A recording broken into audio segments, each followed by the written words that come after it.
Hai guys, terima kasih telah klik video ini. Kali ini gue akan membawakan alur cerita film yang bertemakan kriminal dan pemerkosaan, di mana pelakunya ini nantinya akan berakhir tragis banget nih. Film ini juga kayaknya belum banyak orang yang tahu, tapi ceritanya bagus nih. Dan ini judulnya.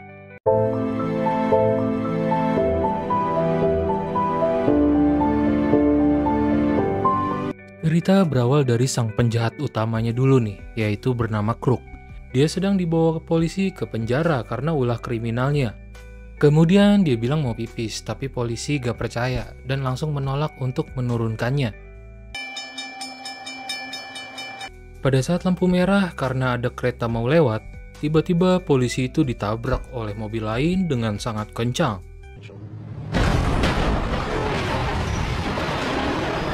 Rupanya Crook udah membawa orang untuk menjemputnya, dan orang tersebut adalah pacarnya yang bernama Sadie dan adiknya yang bernama Francis. Lalu polisi yang udah sekarat itu pun langsung dihabisi. Lalu mereka mengambil uang para polisi itu untuk bekal pelariannya.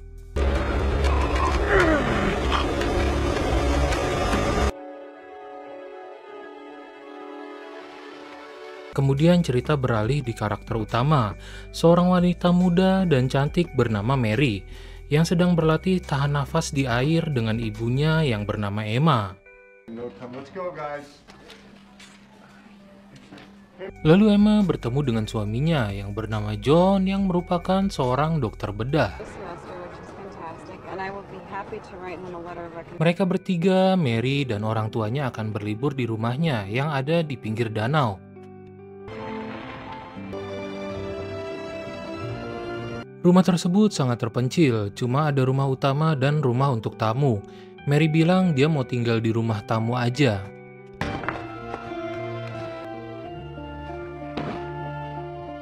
Ternyata Mary baru aja ditinggal kakaknya yang bernama Ben. Lalu Mary langsung menuju danau untuk berenang.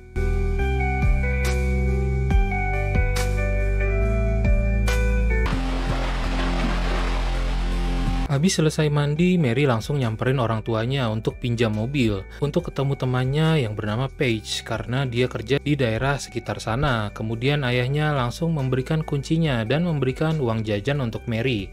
Ibunya meminta untuk selalu mengabarinya lewat telepon.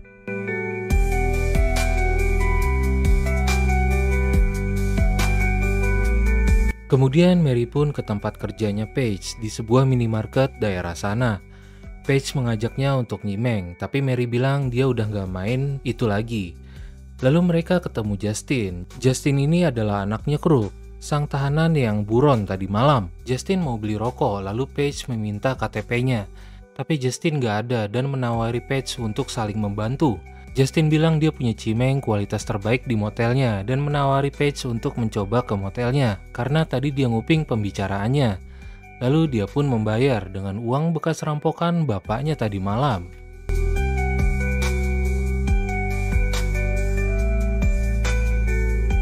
Karena Paige kelamaan, jadi Mary masuk aja. Yang ternyata mereka lagi asik nyimeng.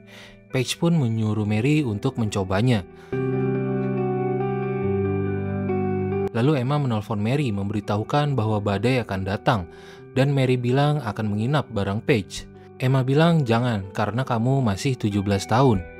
Lalu suaranya putus-putus dan Mary bilang dia akan hubungi kembali pagi hari nanti. Lalu mereka pun ngobrol-ngobrol di sana sambil nyimeng bareng. Paige bertanya Justin dari mana. Justin bilang dia selalu berpindah-pindah bersama pamannya. Ya karena bapaknya penjahat yang selalu buron. Dia bilang karena kerjaannya yang gak tentu dan berubah-ubah. Lalu saat mereka main salon-salonan, ayahnya dan ajudannya pun datang. Crook marah karena dia udah jadi DPO di halaman depan koran. Crook berencana pinjam mobil Mary untuk pelarian berikutnya. Lalu Mary dan Paige bilang ini bukan masalah kami dan kami gak akan bilang ke siapapun. Namun Francis sambil menghunuskan sajam gak percaya sama Paige. Mary bilang ambil aja kuncinya tapi jangan sakiti dia. Karena Crook gak mau ambil resiko, jadi dia gak bisa melepaskannya begitu saja. Lalu Paige mencoba melarikan diri.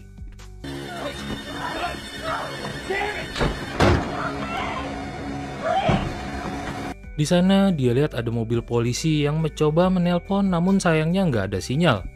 Lalu Francis berhasil melumpuhkan Paige dan menghancurkan HP-nya dan juga HP-nya Mary. Lalu Crook menyuruh Justin untuk ngeliatin Mary untuk awal yang bagus katanya.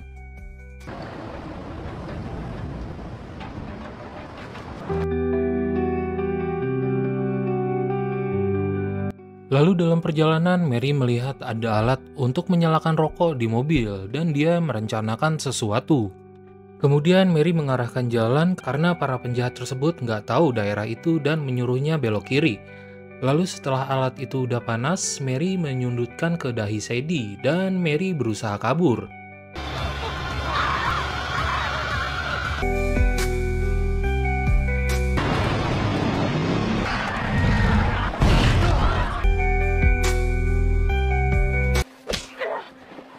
Setelah jatuhnya mobil, Francis mengalami patah hidung. Lalu karena Sadie dan Francis terluka, mereka pun marah dan Paige kembali berusaha melarikan diri. Paige berhasil ngumpet di bawah pohon. Lalu pas kabur lagi, sayangnya dia ketangkep. Lalu Paige pun kembali digelandang ke TKP. Kemudian Crook menyuruh Justin untuk memilih salah satu dari wanita itu, atau boleh sekaligus keduanya. Justin yang nggak ngerti bingung mau ngapain. Lalu Crook memaksakan tangan Justin ke anunya Mary. Paige sekali lagi melakukan perlawanan dengan menyinggung Crook. Lalu karena Crook tersinggung, Paige pun akhirnya dihilangkan dari muka bumi. Lalu kali ini tindakan Crook semakin menggila. Dia memperkaos Mary karena anaknya Justin gak mau. Kalungnya Mary dia buang, namun kalung itu diambil oleh Justin. Setelah Crook puas, dia bilang ke anaknya, kesempatanmu udah hilang nak. Lalu Mary udah nyiapin batu untuk memberikan salam terakhir untuk Crook.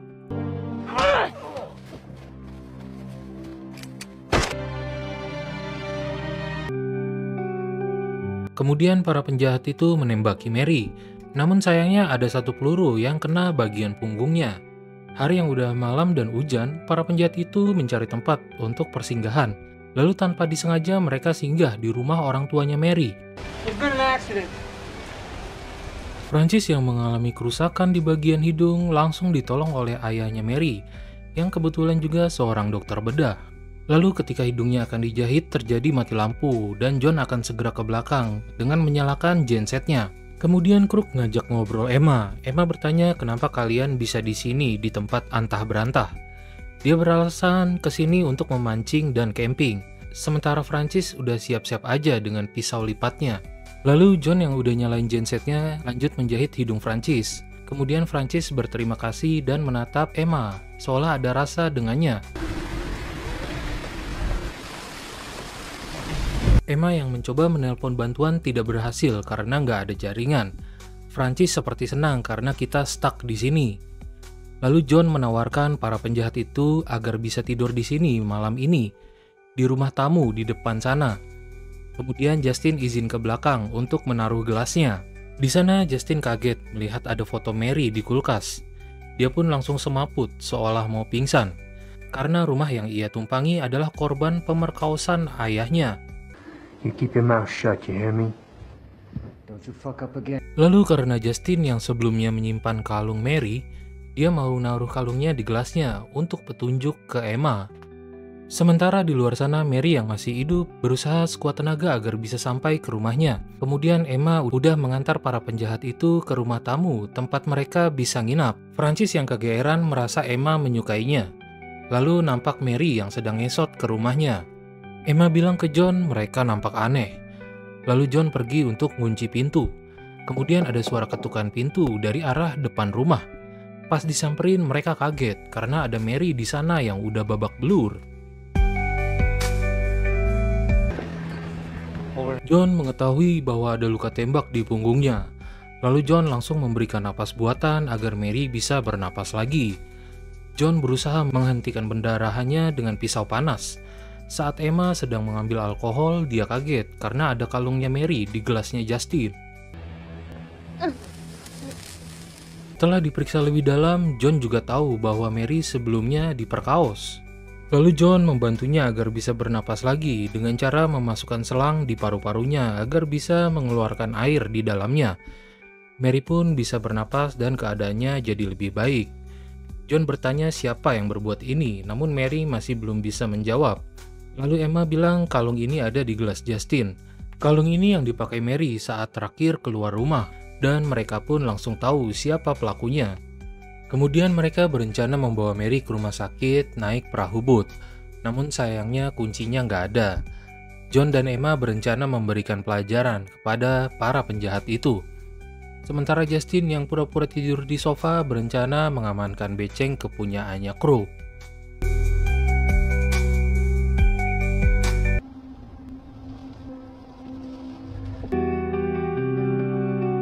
Ketika Emma sedang cari kunci perahu bot, tiba-tiba datang Francis. Francis meminta bir agar bisa tidur pulas. Emma berusaha menghalanginya agar tidak ke kulkas dan ruang tamu, karena di sana ada Mary. Kemudian untuk mengalihkan perhatian, Emma menggodanya dan mengajaknya minum whisky. Lalu Emma menjebak Francis dengan bilang kita bisa ngobrol lebih dekat di ruang tamu. Kamu bisa duluan aja, nanti aku susul. Francis pun kaget karena di sana ada Mary yang ternyata masih hidup. Kemudian Emma langsung menghantam kelapanya dengan botol whisky.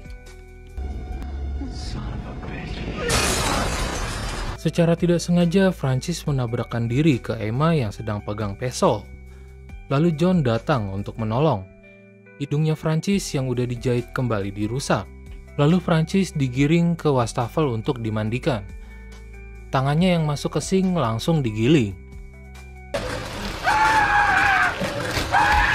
Kemudian John menghentikan penderitaan Francis dengan cara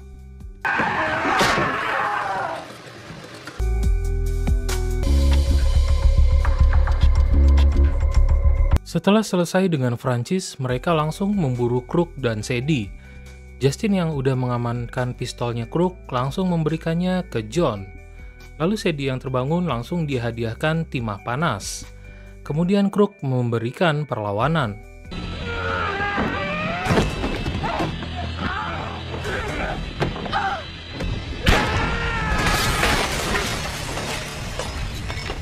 Lalu Krug kabur ke rumah utama yang untungnya Mary udah pindah. Krug yang mengetahui adiknya udah tiada langsung syok. Sadie yang kabur ke kamar mandi langsung disergap oleh John. Sadie memberikan perlawanan yang cukup kuat. Sampai-sampai Justin yang ikut membantu langsung tersungkur. Lalu untuk menyudahi perlawanannya, Emma kembali memberikan timah panas. Dan petualangan Sadie pun berakhir. Kemudian John bergegas melawan bos terakhir, yaitu Krug. Krug bertanya bagaimana dia bisa tahu. Ya tentu saja dari anakku kan. Kemudian John masuk perangkap Krug, dan mereka pun berduel.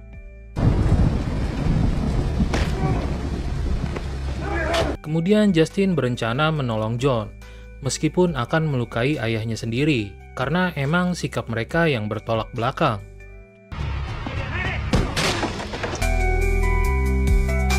John rupanya kewalahan ngelawan Krug yang jago berkelahi. Kemudian John melihat ada kunci perahu botnya yang membuatnya kembali ada harapan. Lalu saat akan mengeksekusi John, anaknya Krug datang. Saat Justin menarik pelatuk, sayangnya pelurunya udah habis. Lalu Krug pun marah sama Justin dan mencoblos perut anaknya sendiri. Untungnya Emma datang dengan menyemburkan alat pemadam kebakaran. Kemudian Krug pun berhasil dilumpuhkan oleh Emma dan John.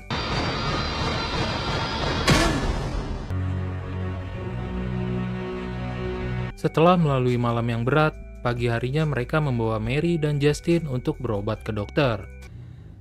I can't move. You're paralyzed from the neck down.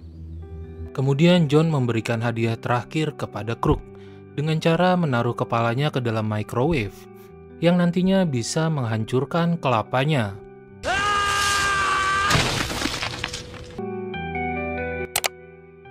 Oke, that's it guys untuk alur cerita kali ini, di mana akhir yang sangat naas bagi Krug. Dia harus membayar mahal atas semua kejahatannya. Silakan like dan subscribe untuk konten menarik selanjutnya. See ya in the next video.